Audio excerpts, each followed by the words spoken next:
Mesdames et messieurs, bonsoir et bienvenue dans ce nouveau numéro du magazine Tac au Tac, votre magazine sociopolitique et culturel qui dit tout sur tout, qui reçoit tout le monde et qui laisse parler son invité librement. Et ce soir, je reçois pour vous Monsieur Mbenga Likita Yedidia. Il est étudiant en électronique à ISPT Kin. Il est également entrepreneur et inventeur. Sûrement, vous vous demandez chez vous qu'est-ce qu'il a inventé. Eh bien, vous le saurez tout de suite.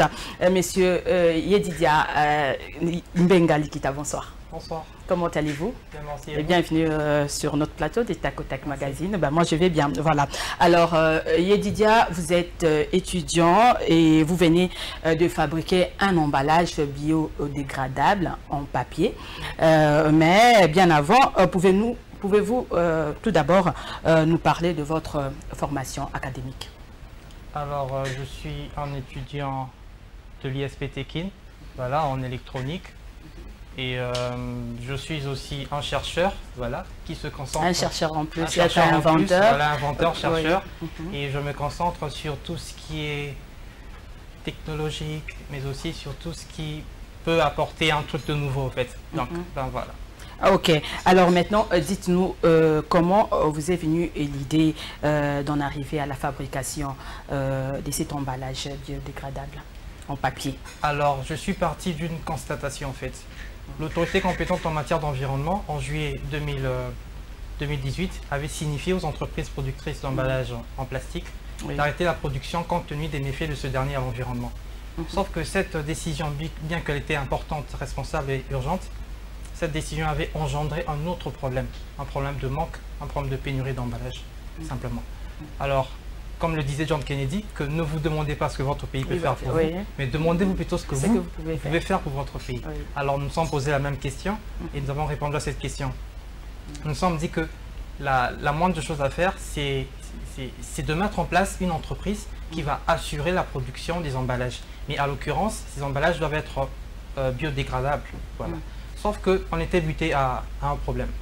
Que tout ce qui existe au monde comme emballage en papier posait trois problèmes majeurs. Parce qu'on a résolu le problème. Il y avait le problème de résistance, le problème d'hydrofugeage et puis le problème de calorifugeage. Alors, essayez un peu d'expliquer. Hein. Là, c'est technique. Hein. Faut que dire hydrofuge, c'est simplement un emballage qui ne supportait pas tout ce qui est humide, tout ce qui est humide. Voilà. Du coup, vu que c'est du papier, voilà, ça lâchait et puis ça laissait tomber tout ce qui était dedans. Alors, calorifuge, c'est simplement cette capacité à conserver la chaleur de tout ce qu'on y met dedans. Voilà. Et ben voilà. Et du coup, nous nous sommes dit, pour mettre en place, mettre en place un emballage qui va remplacer efficacement l'emballage plastique, il fallait absolument résoudre ces trois problèmes. Alors nous sommes axés sur ces trois problèmes et de nos jours, nous avons mis en place, premièrement, un emballage très résistant qui peut supporter maximum jusqu'à 16 kg. Voilà. Et deuxièmement, nous avons mis en place un emballage hydrofuge, voilà, qui peut supporter tout ce qui est humide. Et troisièmement, nous avons mis en place un troisième type d'emballage qui est calorifuge, qui peut supporter tout ce qui a de la chaleur. Mais en plus de supporter tout ce qui a de la chaleur ou conserver tout ce qui a de la chaleur, ça peut aussi conserver l'état initial d'une nourriture maximum pendant 2 jours et 6 heures. Voilà. Donc ça ne permet pas aussi la putréfaction d'une nourriture que vous y mettez dedans. Ah, ok. Eh bien, est-ce que vous avez été aussi motivé par l'insalubrité constatée à Kinshasa du fait des sachets et de la recherche de la solution à ça? Évidemment, évidemment. J'étais aussi motivé par ça parce que les sachets en soi, comme on sait, les sachets ils sont pas biodégradables. Ils se dégradent après 4000 ans, donc c'est énorme. Alors, nous, cette solution, c'est pratiquement après 1 mois, on constate déjà ce qu'on appelle la biofragmentation, c'est-à-dire que le papier peut déjà commencer à se déchirer de soi. Voilà. Et puis vous avez dit après combien? Après 1 mois. Après un mois, on constate déjà la biofragmentation. C'est-à-dire le papier par des contraintes, soit mécaniques, soit par des bactéries, ça permet déjà cette biofragmentation. Et le 2e mois, il y a la biodégradation totale. Le papier disparaît totalement. Ok, c'est bon. Alors expliquez-nous un peu techniquement de quelle matière est composé votre emballage et comment vous en êtes arrivé à cette forme. Alors, techniquement, l'emballage, enfin le papier premièrement, est composé ce qu'on appelle des fibres. Mais est-ce qu'on peut voir quand même l'emballage en question? Bien hein? sûr, bien sûr. Juste l'emballage. Juste, oui, juste, oui. Voilà, il y a ça. Il y a faut aussi que le téléspectateur... Non. Là, ça sera pour la démonstration. Okay. Là, c'est juste pour montrer un peu l'emballage, ce que vous avez fabriqué comme emballage biodégradable en papier. Il y a ça. Ben, voilà. Il y a ça, et puis il y a plusieurs autres formes que vous allez voir très bientôt. En fait. Voilà. Matière... La matière, voilà. Oui, la matière papier, qui compose votre... Voilà, ce papier, par exemple, oui. est fait à base de ce qu'on appelle les fibres naturelles. Alors, les fibres naturelles peuvent être soit des fibres végétales ou animales. À l'occurrence, ça, on a utilisé ce qu'on appelle... C'est un papier normal C'est un papier normal qu'on appelle du papier craft. Un papier craft. Voilà, d'accord. Le papier craft qui est fait à base de... Est-ce qu'on dit papier kaki? Ce qu'on dit papier kaki généralement, mais le nom c'est le papier craft. Craft, oui, voilà. c'est ça, d'accord. Donc c'est fait à base des fibres naturelles. Et ça, par exemple, c'est fait à base de ce qu'on appelle le pain. Voilà, le pain comme arbre. Le pain comme arbre. Voilà. Ah, d'accord. Voilà. Alors, et comment vous êtes en arrivé à cette forme? Alors, cette forme, je peux dire que la systématisation est venue un tout petit peu par hasard. Alors, il y a pratiquement une année, j'avais mis en place une entreprise de livraison des légumes à domicile. Alors, sauf que je voulais que ça soit différent. C'est-à-dire qu'on ne pouvait pas le livrer avec des emballages plastiques. On devrait livrer avec des emballages en papier. Alors, j'ai sillonné Kinshasa pour chercher une entreprise qui produisait ce genre d'emballage en papier au fait, comme on voit en Europe bien sûr. Mais je n'ai pas trouvé. Alors je me suis dit que la moindre chose à faire, c'est peut-être le fabriquer moi-même. Alors j'ai téléchargé un cours sur YouTube de comment fabriquer les emballages, enfin ce qui existait déjà, avec des formes rectangulaires en bas. Et en fin de compte, comme mon esprit n'aime jamais recopier ce qui est déjà fait, alors... vous êtes sûr que c'est pas recopié ailleurs, on ne trouve nulle part? Nulle part. Vous voyez, je vois même la couture, voilà, dessus, voilà. Et du coup, je me suis dit, avec tout ce que j'avais comme expertise... C'est avec manche, hein? Oui, il y en a aussi avec manche, bien sûr. Oui. Voilà. Ah non, là, il n'y a pas de manche, hein? Non. Mais il y en a aussi avec manche, oui. Oui, il y en a aussi avec manche, bien sûr. Oui. Il y a ça, par exemple. Voilà. Ça, c'est notre grand format qui peut supporter jusqu'à 16 kg. Jusqu'à 16 kg, voilà. Oui. Voilà. Et puis, il y a notre petit format. Voilà. Ça peut supporter jusqu'à 8 kg. À 8 kg. À 8 kg, voilà. Ah, ok. Mais ça, c'est simplement les formes. Ça, c'est simplement nos mesures.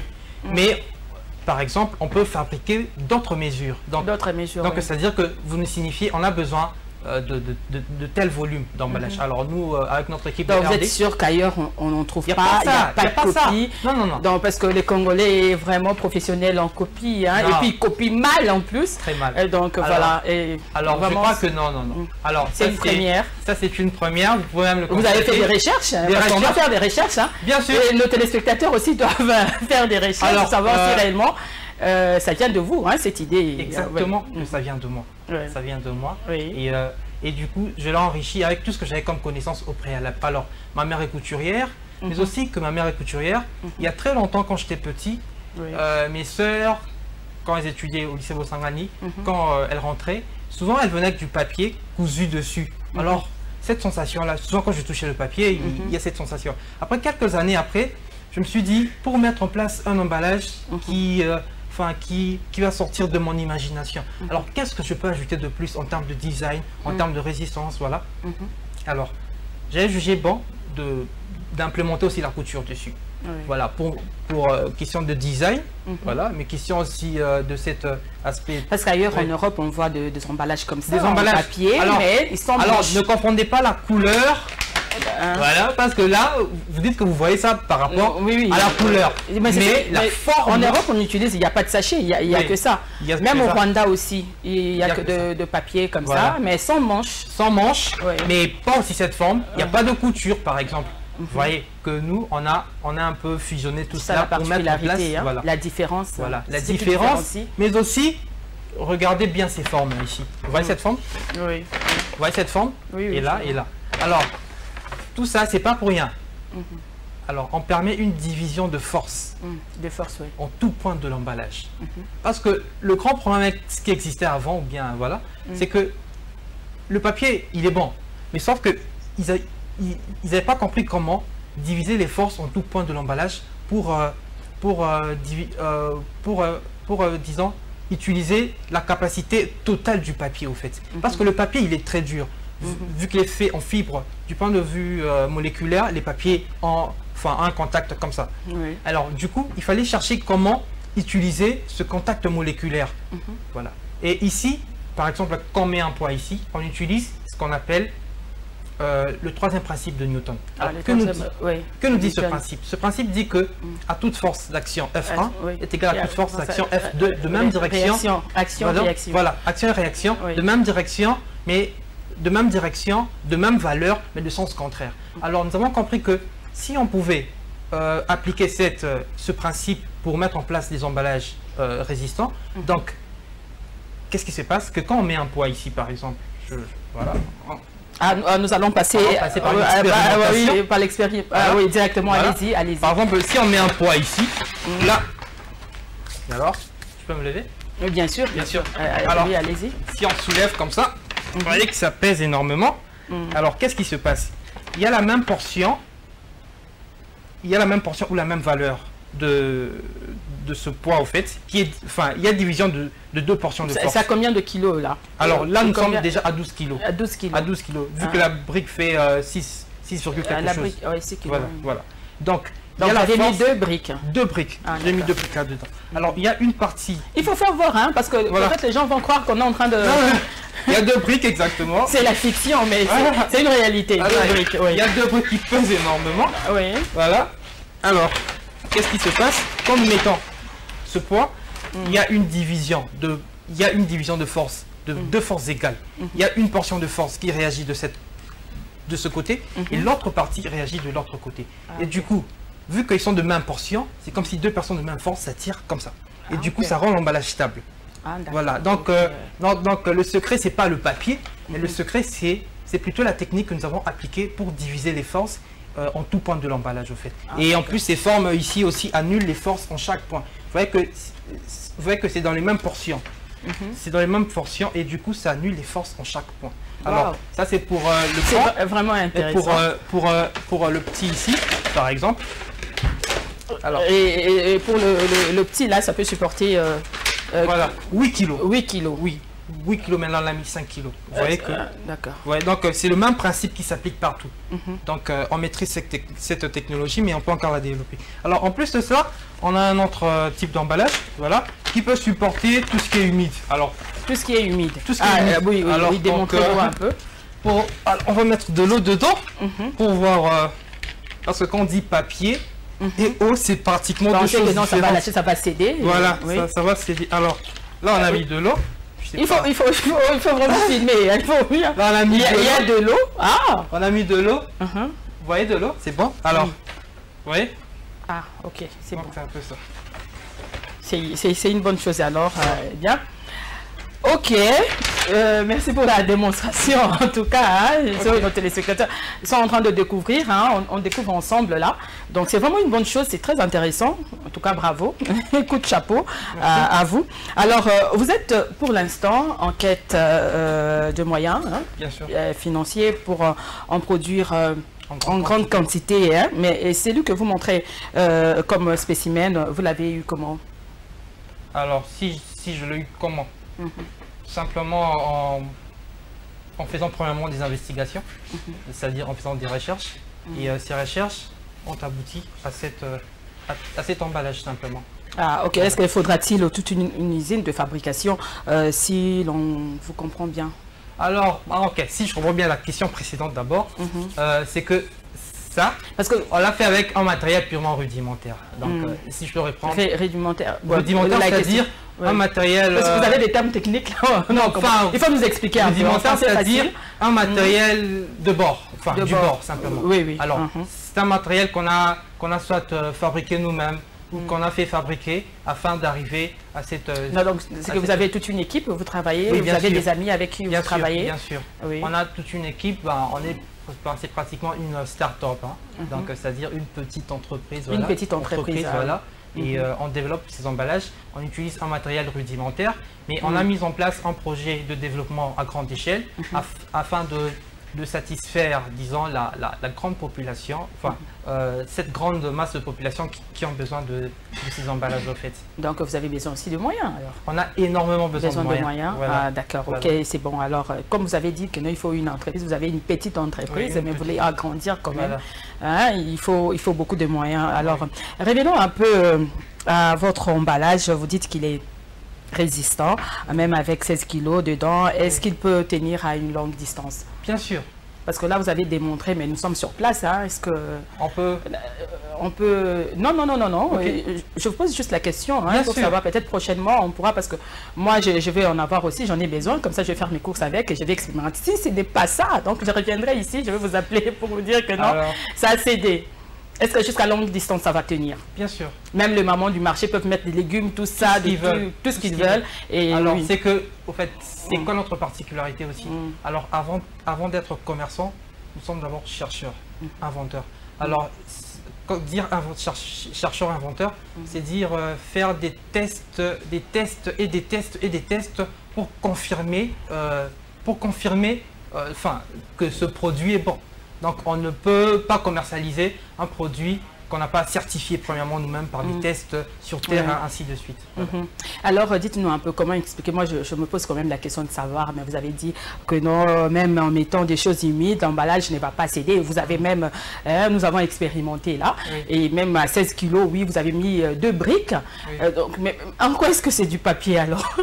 Alors, je me demande c'est du papier, sauf que nous, on a compris comment, comme disait tantôt, comment diviser les forces en tout cas c'est ça, pour utiliser la capacité, la capacité du papier. Ça sera un peu difficile à vous copier, hein? Parce que quand les Congolais suivent comme ça, ils regardent, ils vont dire non, nous aussi on va essayer. Est-ce que c'est simple, c'est facile? Vous avez vous-même, vous avez le secret, le code, je sais pas. Alors copier, je crois que premièrement ce sera difficile, mais deuxièmement on est certifié, voilà, on a été breveté, voilà, par le ministère de l'Industrie, voilà, vu que c'est par là qu'on a commencé en tout cas. Ok. En tout cas c'est une très bonne chose. Ça sera un peu difficile.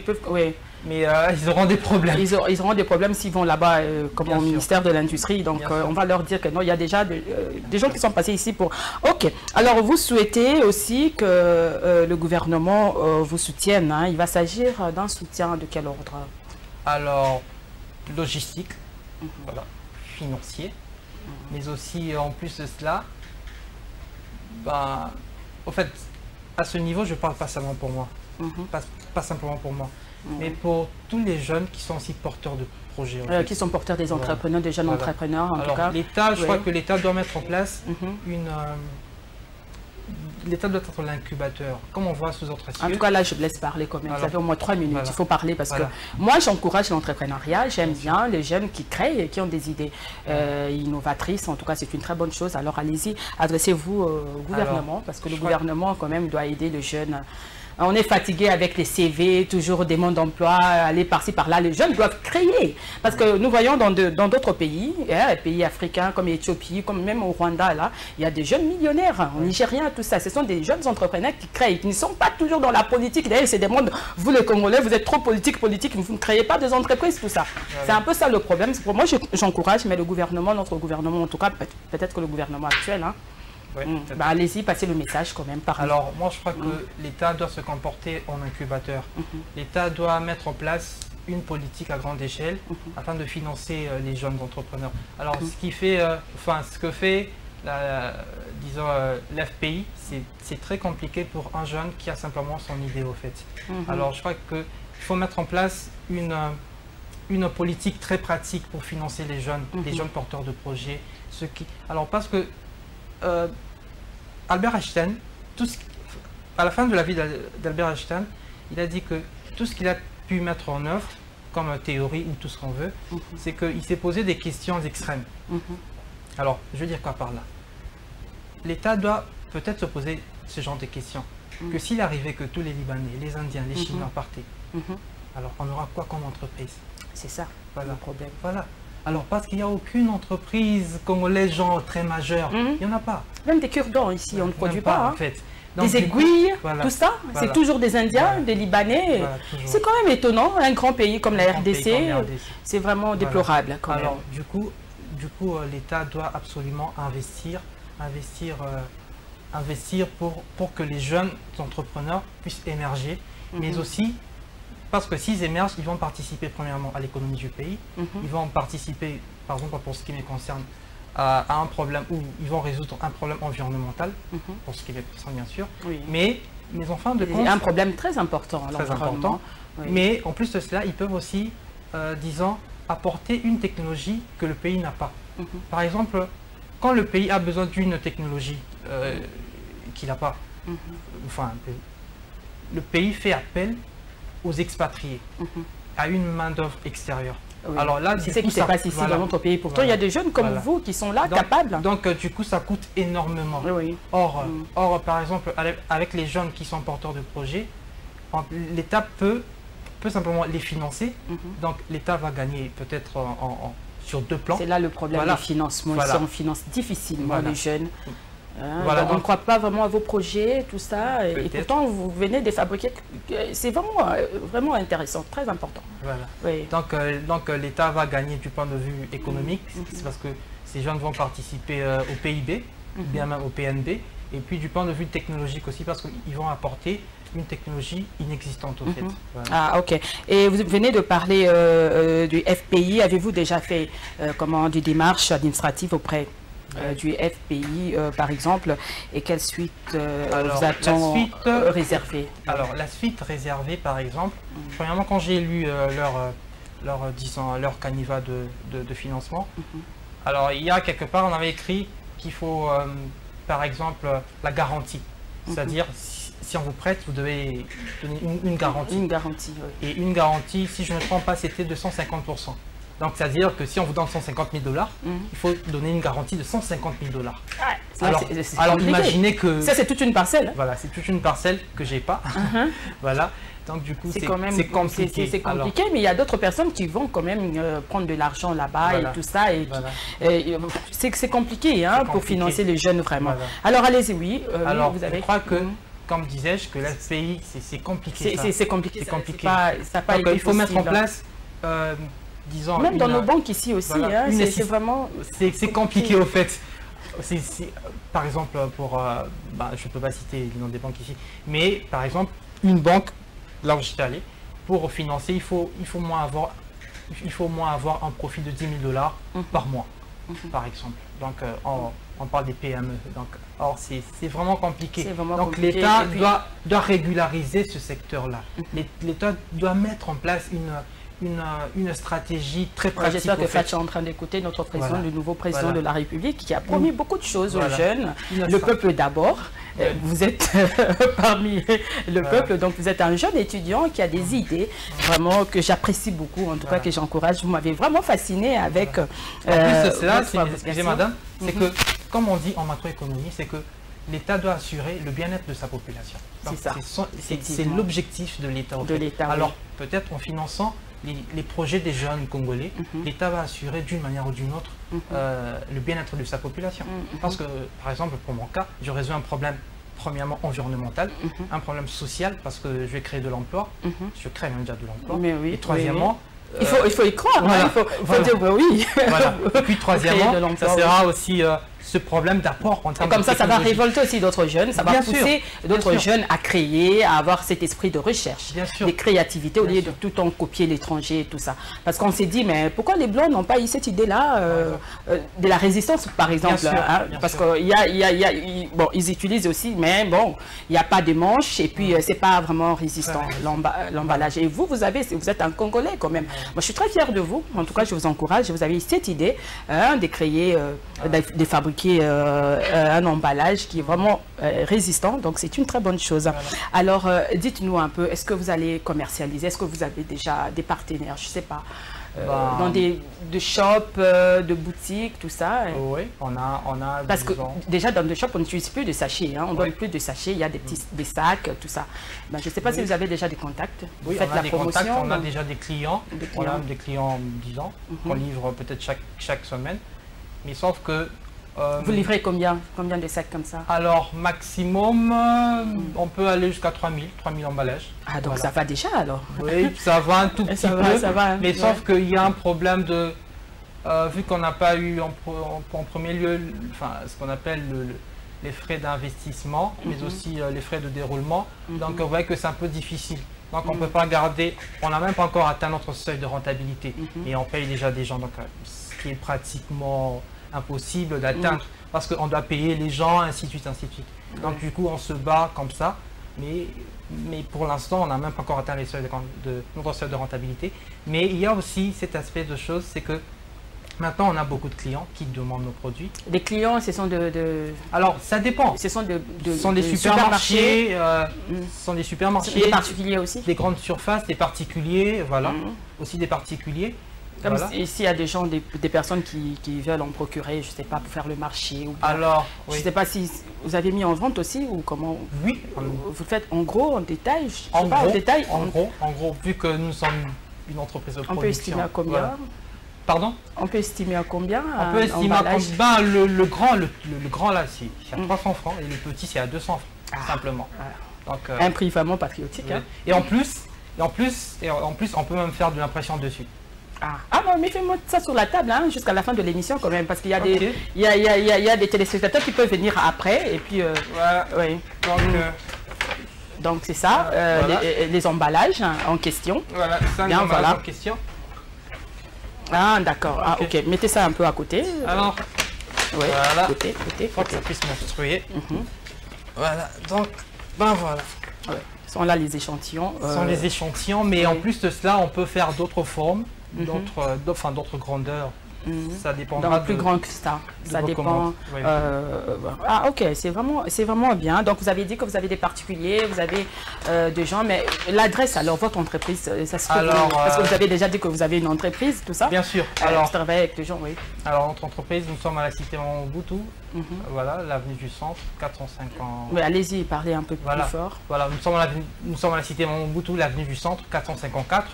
Mais aussi, vous pouvez aussi nous contacter via notre page Facebook. Oui, hein, comme vous pouvez donner aussi le numéro de contact. Voilà, tout- donc vous pouvez nous appeler par le 084 251 66. Mais vous pouvez aussi nous écrire via notre adresse email, changolokasamobateli, gmail.com, voilà. Il y a aussi notre page Facebook, vous pouvez simplement appeler, enfin, il y a le numéro qui est affiché dessus, appeler et puis vous allez directement entrer en contact et puis on va vous donner d'autres directives. D'autres directives, hein. Ah ben, voilà. En tout cas, c'est vraiment une bonne chose. Je crois que les téléspectateurs ont découvert. Hein. Donc vraiment, c'est une découverte. J'ai beaucoup aimé. Alors, dites-nous, nous arrivons déjà à la fin de l'émission. Est-ce que vous nous rassurez? Vous nous rassurez que si cet emballage remplaçait le sachet, la ville aura gagné en salubrité? Bien sûr. Bien sûr, pourquoi? Premièrement, l'emballage est facilement recyclable. C'est-à-dire, on peut utiliser, puis on le prend, on le recycle. Contrairement au sachet. C'est-à-dire, ça ne demande pas beaucoup de moyens pour le recycler. Et deuxièmement, c'est biodégradable. Donc, c'est-à-dire, on peut le laisser là, et puis ça se dégrade, simplement. Donc, du coup, c'est plus simple, c'est plus écologique. C'est plus écologique en tout cas. C'est ce qui est plus important d'ailleurs. Oui, vu le changement climatique, tout ce qui se passe à travers le monde, tout ça, on ne veut plus de sachets, des plastiques, tout ça. Donc c'est vraiment important. Moi, je demanderais à tout le monde, à la population, aux Quinois, je ne sais pas, même ailleurs, hein, je ne sais pas, dans les provinces, si vous avez besoin, en tout cas. Parce que moi j'en ai déjà, hein. Moi j'ai fait le marché avec, donc voilà.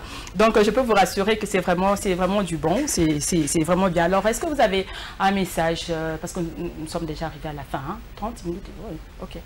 Message particulier à adresser, je ne sais pas, à tous nos téléspectateurs qui nous suivent en ce moment, à tous les jeunes comme vous qui sont à la maison, qui ne savent pas quoi faire, qui ne savent pas entreprendre, vu le moyen aussi, hein, vu que ça coûte cher, hein, comment financer un projet, tout ça. Donc voilà, les difficultés que les jeunes rencontrent, donc c'est compliqué. Un message? Alors pour les jeunes, premièrement, je dirais aussi que la réussite, simplement, ou l'émergence ou le développement, ne tombe pas du ciel, ne vient pas d'une manière abracadabrantesque. Mais je crois que c'est une résultante, simplement d'un travail assidu, d'un travail soutenu, d'un travail dirigé, mais surtout d'un travail initié.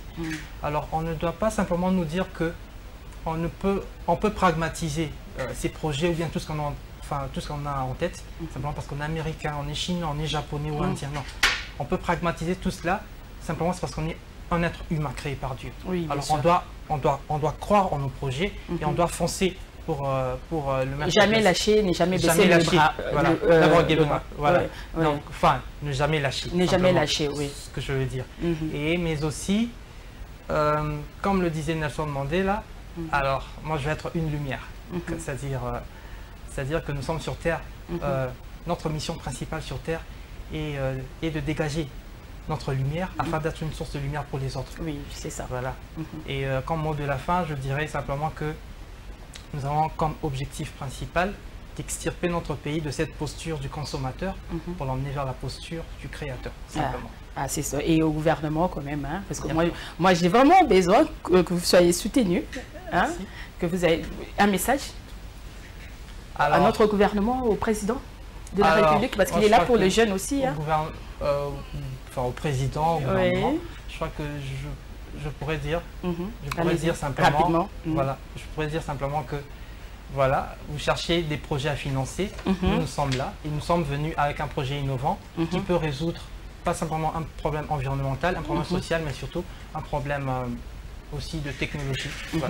Donc à tous les bailleurs de fonds, je ne sais pas, à tous les entrepreneurs, hein, les chefs d'entreprise, il y a des hommes d'affaires, il y a beaucoup de gens qui ont beaucoup de moyens ici, qui ne savent pas quoi faire avec leurs moyens, l'argent, tout ça. Il y a des jeunes comme ça, en tout cas, essayer de soutenir. Et puis, je lance aussi un appel au numéro 1 de Congo Télévision. Lui aussi, c'est un créateur, un chercheur. Hein, il a toujours des idées innovatrices. Ben voilà. Donc, si vous pouvez aussi soutenir Yedidia, qui est un jeune étudiant qui a de bons projets comme ça, qui vient de fabriquer un emballage biodégradable en papier. Donc, ce serait une très bonne chose, parce que le numéro 1 de Congo Web, c'est un monsieur qui a un grand cœur. Donc, j'espère que le message est passé. Bon, voilà. Alors, c'est la fin de cette émission. Yedidia, en tout cas, merci d'être venu.